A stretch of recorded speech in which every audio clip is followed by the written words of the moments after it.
Welcome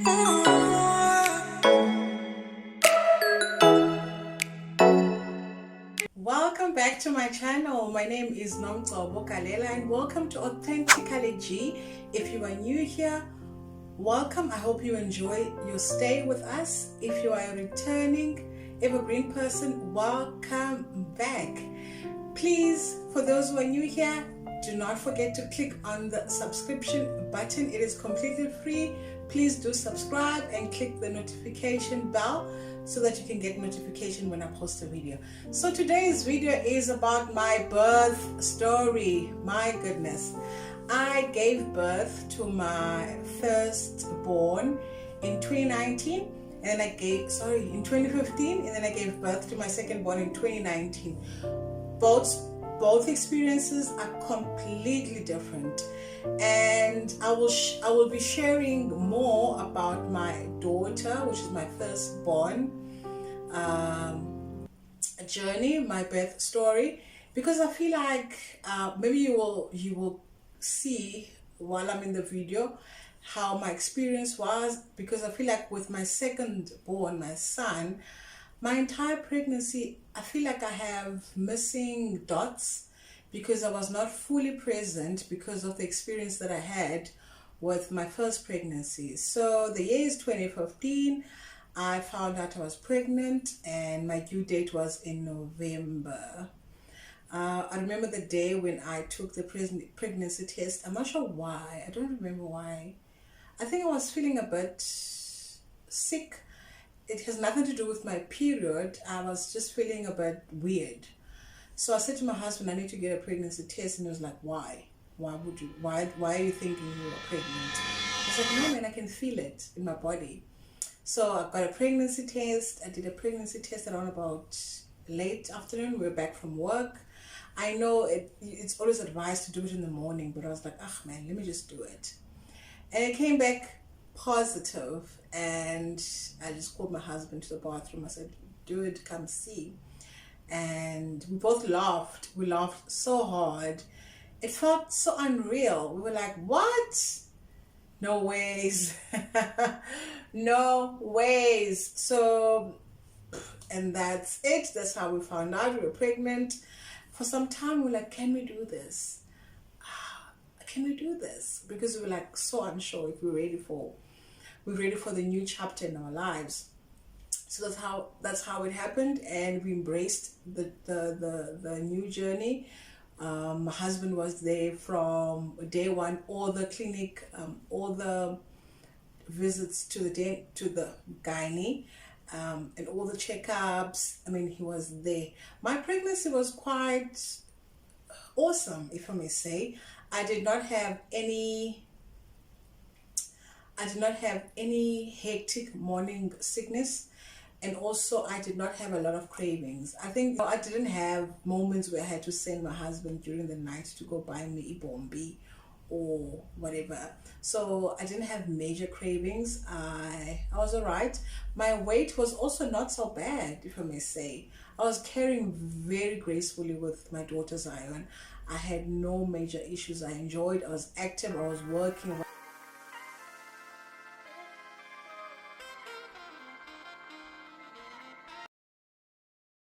was fine. I did not have like any major health issues right through my pregnancy until the 25th of November.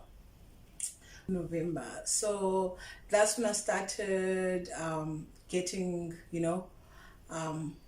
contractions on the 25th. And just another on that note, my mom flew down from East London to come to Cape Town because I felt I needed a safe space. I needed my mom to be here, and my husband didn't understand like why. I said, I cannot explain to you why I need my mom, but I feel like I need her here.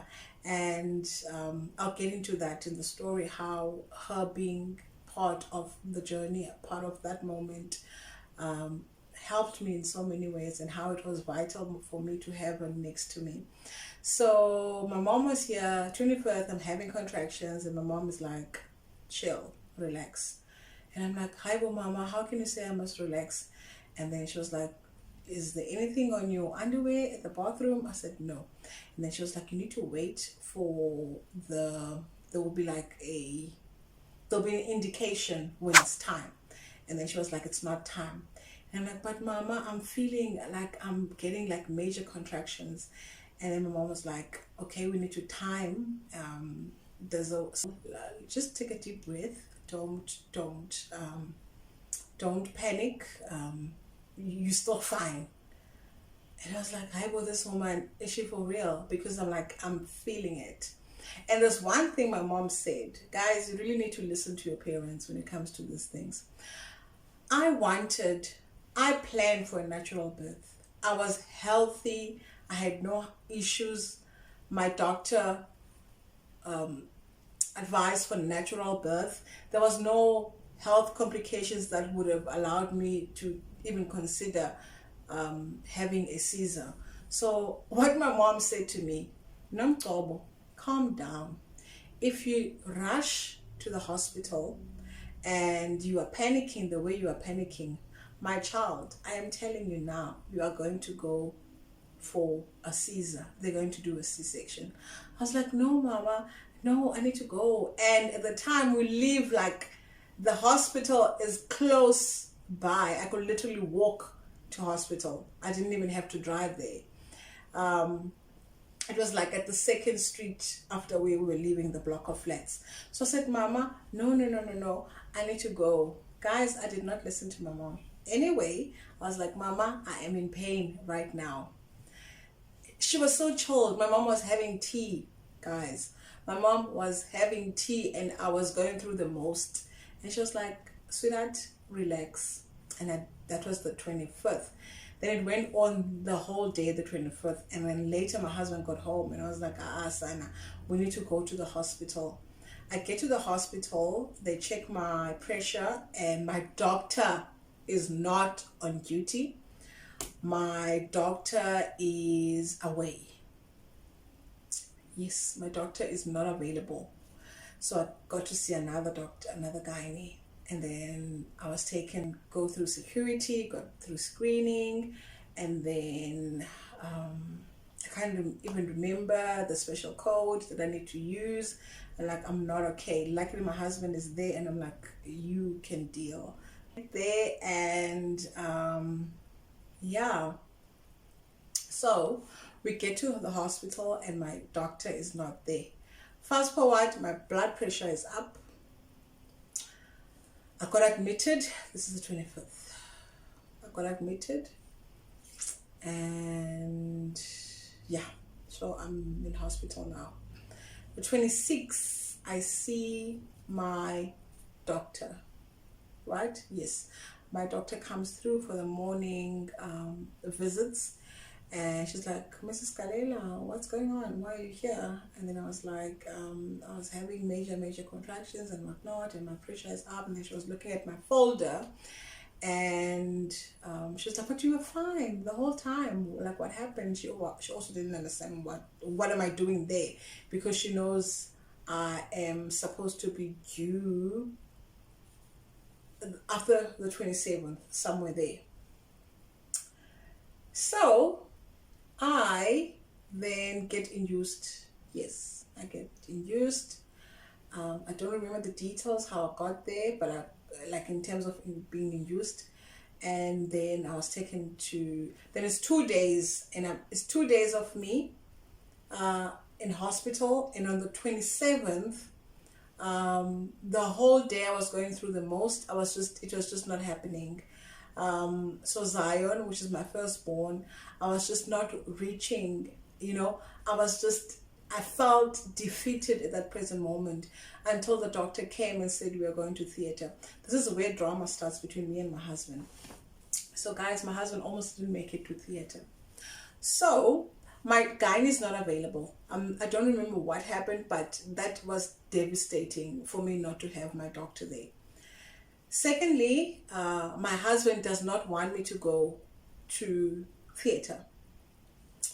The doctor comes, because remember I was going through the most since the morning. Now it's after, I think, 12. So no, the gynae says, if you don't pull through until 12 o'clock we're gonna have to take you to theater, because obviously you're dehydrating and the baby's gonna be tired from all the pushing.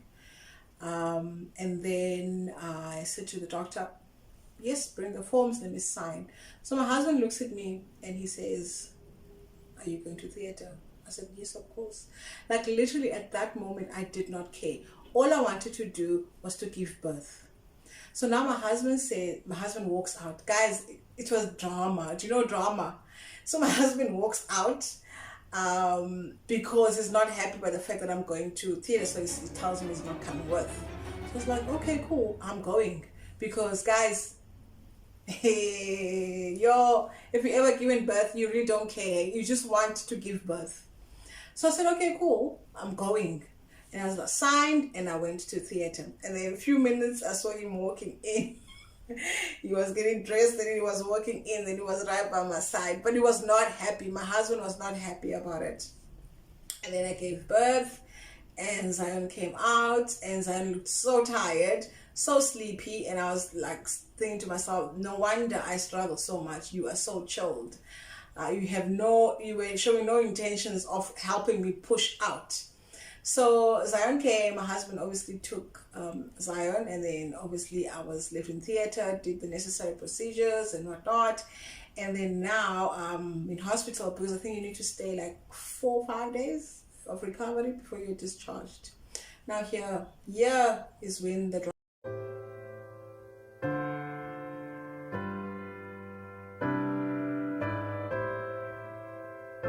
day 1 after giving birth, all good. My daughter is here. I'm in hospital comfortably, no issues.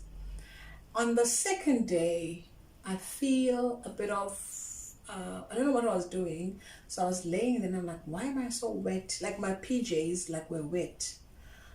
And then I put my hand around my waist and it was extremely wet. This is the evening. Then I pressed the bell and then the nurse came and like, Miss Galela, what's the matter? I'm like, nurse, I'm feeling very wet. I'm not sure what's going on here.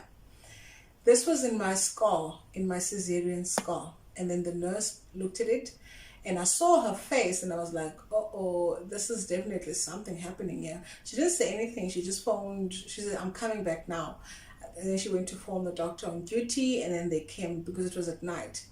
Then they came, then they checked the skull. I'm going to try and see if I can make this very quick. And then they because obviously there's a plaster on top of it, so they removed the plaster and they cleaned the wound and they placed a clean plaster, and I was like, okay, cool. Following day, hey, I'm still not happy. There's something happening here. Now it's the doctor's rounds coming into the wards, and the next thing I had basically the whole department basically was by me to look at what is going on. And apparently I had an infection on my skull. Guys, it is the worst, the most traumatic experience ever. I don't wish this on even on my worst enemy. Basically the smell was what made me cry most of the time. Guys, it used to smell. So day 2, they cleaned the wound again and they bandaged it, and it wasn't getting better. And then my doctor came and said, I need to be taken back to theater. I need to be taken back to theater. That means they need to undo the scar and stitch it back again. So the doctor who did the first job, I still say they did not do a good job, because there were also a lot of interns in that period, and I was giving birth in November.